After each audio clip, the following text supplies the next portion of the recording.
కర్నూలు నగరంలోని Kalluru urban 36వ ward hosanna మందిరం Mallareddy venture phase 1లో 60 లక్షల నిధులతో డ్రైనేజీ కాలువల నిర్మాణం మరియు 37వ ward Srinivasanagar Bharat petrol bunk line 1,80,00,000 నిధులతో డ్రైనేజీ కాలువల నిర్మాణములకు భూమి పూజ. ఈ కార్యక్రమానికి ముఖ్య అతిథులుగా పాల్గొన్న టీడీపీ నంద్యాల జిల్లా అధ్యక్షురాలు పాణ్యం ఎమ్మెల్యే గౌరిచరితారెడ్డి మరియు ఆంధ్రప్రదేశ్ రాష్ట్ర విశ్వబ్రాహ్మణ సంక్షేమం మరియు అభివృద్ధి కార్పొరేషన్ చైర్పర్సన్ కమ్మరి పార్వతమ్మలు పాల్గొని శంకుస్థాపన చేశారు.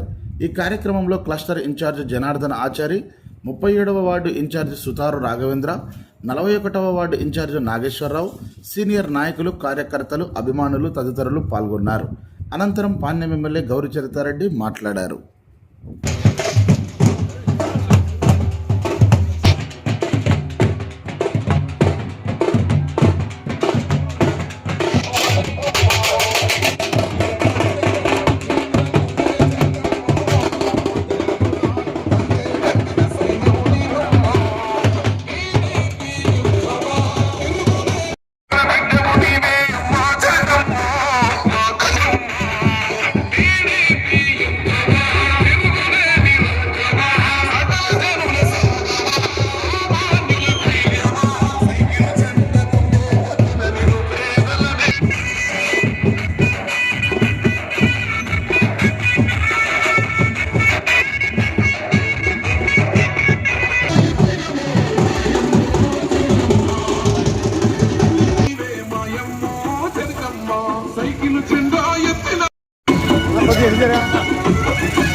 అది గ్రూప్ లేదు, తీసేసినాము, యాడ్ చేస్తాం.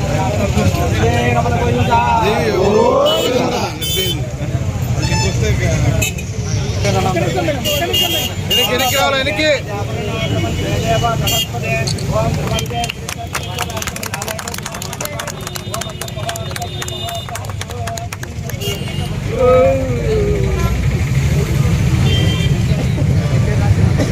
అందరూ